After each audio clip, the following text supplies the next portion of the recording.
જોશું સમાચાર વિસ્તારથી। લોકસભા ચૂંટણીની જ્યારે તૈયારીઓ શરૂ થઈ ગઈ છે ત્યારે હજુ કેટલાક ઉમેદવારોના નામ જાહેર થવાના બાકી હતા। આજરોજ કોંગ્રેસ દ્વારા સુરત લોકસભા માટે નિલેશ કુંભાણીનું નામ જાહેર કરવામાં આવ્યું છે।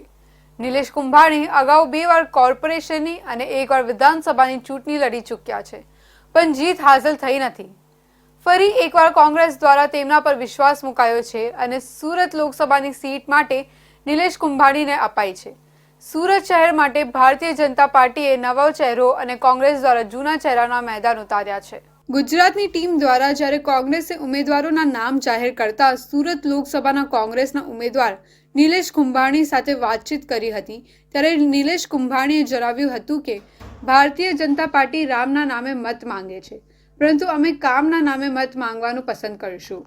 દેશને આઝાદ કોંગ્રેસ પાર્ટીએ કરાવ્યો છે, ભારતીય જનતા પાર્ટીએ કર્યું શું છે અને આ વખતે અમે 1.5 લાખથી વધુ જંગ લીડથી ભાજપને હરાવીશું એવો દાવો કરવામાં આવ્યો છે। જો કે કોંગ્રેસ દ્વારા હજી સુધી કોઈ સત્તાવાર યાદી બહાર પડાયા નથી અને નિલેશ કુંભાણીનું નામ જાહેર કર્યું નથી, પરંતુ ગુજરાત પ્રદેશ ખાતેથી નિલેશને ચૂંટણીમાં ટિકિટ અપાઈ હોવાની જાણકારી નિલેશને અપાઈ હોવાનું નિલેશે જણાવ્યું છે। સુરત લોકસભાની વાત કરવામાં આવે તો ભારતીય જનતા પાર્ટીએ જ્યારે મુકેશ દલાલને ભારતીય જનતા પાર્ટી તરફથી મેદાને ઉતાર્યા છે, ત્યારે કોંગ્રેસ પાર્ટીએ પણ સામા તરફે નિલેશ કુંભાણીને ઉતાર્યા છે મેદાને। ત્યારે આપણે નિલેશભાઈ આપણી સાથે છે, આપણે એમને સીધો વાત કરીશું।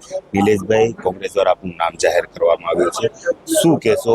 કઈ રીતે આવનારા સમયમાં આપ ચૂંટણી લડશો? કયા કયા મુદ્દાઓને લઈને? પહેલાં તો કોંગ્રેસ પાર્ટીનો ખૂબ ખૂબ આભાર માનું। ઇન્ડિયા ગઠબંધનની ટિકિટ 24 લોકસભાની મને આપવામાં આવી છે, એમનો ખૂબ ખૂબ આભાર માનું છું કે મારી પસંદગી કરવામાં આવી। નિલેશભાઈ, અગાઉ આપણે 2 વખત કોર્પોરેશનની ચૂંટણી લડી, 1 વાર વિધાનસભાની ચૂંટણી લડી, અને ગત વર્ષે જે વિધાનસભાની ચૂંટણી લડી એમાં આપની એક હાર થઈ હતી, તો આ વખતે આપ કેવી રીતે આશા રાખો છો કે જીત થશે? કયા એવા મુદ્દાઓ હશે? આ વખતે અનેક મુદ્દાઓ છે, બેરોજગારી, મોંઘવારી, ડાયમંડને લગતા હોય, ખેડૂતને લગતા હોય, ટેક્સટાઇલને લગતા હોય। જે ગયા વખતે હારવાનું કારણ હતું અમારું ગઠબંધન નહોતું, આ વખતે આમ આદમી પાર્ટી અને કોંગ્રેસનું ગઠબંધન છે।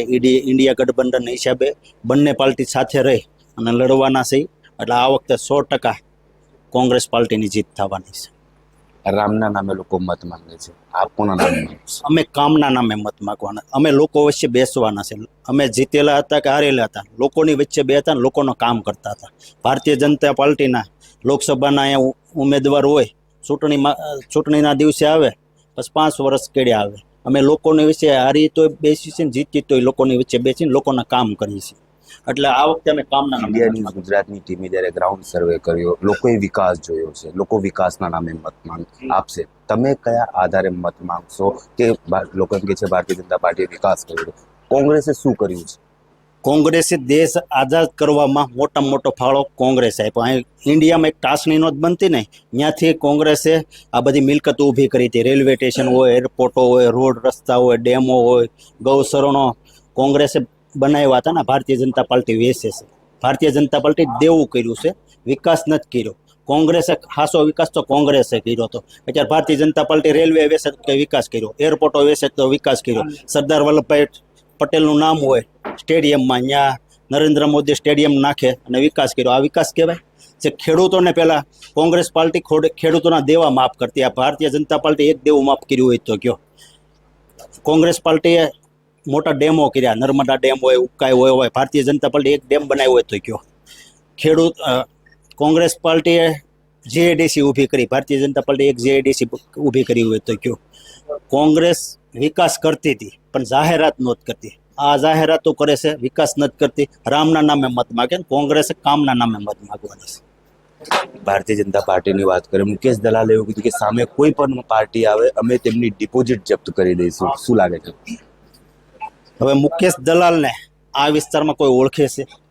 ક્યાં કાર્યાલય ખુલ્લી રાખીને બે હતા, અમારી યારે કોર્પોરેટર હતા, ત્યારબાદ લોકોની વચ્ચે નથી ગયા। અમે કોર્પોરેટર અમે બંને સાથે હતા, અમે હારી ગયા છતાં લોકોની વચ્ચે બેસતા હતા, એ લોકો વચ્ચે બેસતા નથી। અમે લોકોના કામ કરવાનું ચાલુ રાખ્યું છે, એના નામે મત માગવાના છે। આપણી સાથે નિલેશ કુંભાણી જોડાયા હતા, જેમણે તમામ વિગતો વિશે માહિતી આપી હતી. કઈ રીતે તેઓ ચૂંટણીનો પ્રચાર કરશે, કયા મુદ્દા લઈને તેઓ લોકો વચ્ચે જશે. તો ક્યાંક ને ક્યાંક આ વખતે નિલેશ કુંભાણીની જ્યારે કોંગ્રેસ દ્વારા પસંદગી કરવામાં આવી છે, તો કોંગ્રેસના જે શાસક જે નેતાઓ છે તેમને ક્યાંક ને ક્યાંક નિલેશ કુંભાણી તરફ આશા લાગી રહી છે. કેમેરા પર્સન રવિ વેંડે સાથે હું અમિત રાજપૂત, ઇન્ડિયા ન્યૂઝ ગુજરાત, સુરત.